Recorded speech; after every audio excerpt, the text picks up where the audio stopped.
ijambo ry'umunsi. Gushaka ubushake bw'Imana. Soma Yohana wa mbere igice cya 5 umurongo wa 14 kugeza kwa 15. Ababyeyi bahugura abana babo gukora imirimo myinshi, batwigisha kuva ku kumenya imyenda ijyanye ndetse bakageza ku gukoresha amafaranga. Ahari ubuhanga bw'ingenzi dushobora kwigisha n'uburyo bwo gukurikiza ubuyobozi bw'Imana. Twagize amahirwe yo kugira data uzi byose kandi ufite imbaraga, ndetse kandi unafite urukundo rwo kutumenyesha inzira ye. Arashaka kuduhishurira neza icyo gukora muri buri kintu cyose kigize ubuzima. Mu by'ukuri adusezeranye bino bintu bikurikira: nzakwigisha kandi nkwigisha inzira ugomba kunyuramo, nzakugira inama z'ibyo uzanyuramo. Soma Zaburi igice cya 32 umurongo wa 8. Reka dushakishe uburyo bwo kumenya ubushake bw'Imana kuri buri nzira y'ubuzima.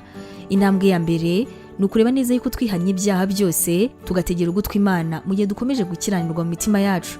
Gutegera ugutwi Imana mu gihe ukomeje gukiranirwa mu buzima bwawe ndetse no mu mutima wawe ni nko gukoresha akarangamerekezo kijimye kandi katabasha kubona neza ahantu urimo gushaka kujya.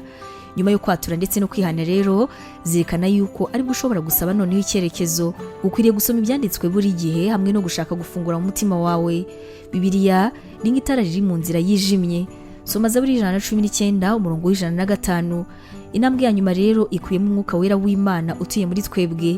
Ni impano nziza Data wo mu ijuru yahaye buri mwana we. Umwuka atanga ukuri n'ubuyobozi mu gihe dusoma ijambo tugasenga. Tugomba gutega amatwi twihannye, tugomba gutegereza ubuyobozi bwe, tugomba kugerageza kumva bucece mu mitima yacu mu gihe tumarana n'Imana. Iyo dusabye umwami guhishura ubushake bwe, ntabwo dukwiriye gutegereza ibisubizo ako kanya. Umuco wo gutegereza ni mwiza, kandi usibye yuko ushobora gutuma utegereza ibyiza, ushobora no kuganisha ku nzira y'ibyiza by'Imana. Fata umwanya wo gushaka gahunda ya Yesu mu buzima bwawe, wibuke yuko azaguha ibyo ukeneye byose kugira ngo umukurikire. Ubu butumwa mwabuteguriye kandi mwabugezwagaho na Nibintije Evangelical Ministries International, ariyo mu magambo ahinnye izwi nka NEMI.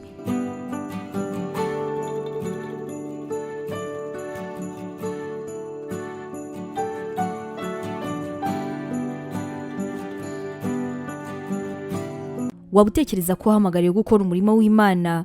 Wifuza inyigisho zacu se zisohoka buri munsi kandi zagufasha mu buzima bwawe, zikagukomeza mu bibazo?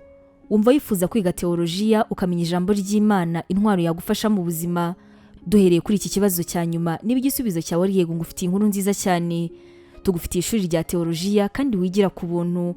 Mu ishuri ryacu harimo porogaramu zitandukanye izirimo nka pastoral studies, uburyo wakwiga kuba umuvugabutumwa mwiza cyane. Tugira kandi biblical studies, iguha amasomo atandukanye ajyanye na Bibiliya. Dufite kandi Christian counseling, inama za gikristo zigufasha mu buzima bwawe kandi zikagukomeza umutima. Kugira ngo ubashe gusobanukirwa neza ibi, wasura urubuga rwacu ari rwo wa#NemiBibleInstitute.com, cyangwa se ukaba watwandikira kuri WhatsApp yacu ari ikimenyetso cyo guteranya 141 232 650 34. Twishimiye kuzaganira nawe ku byerekeranye n'ijambo ry'Imana.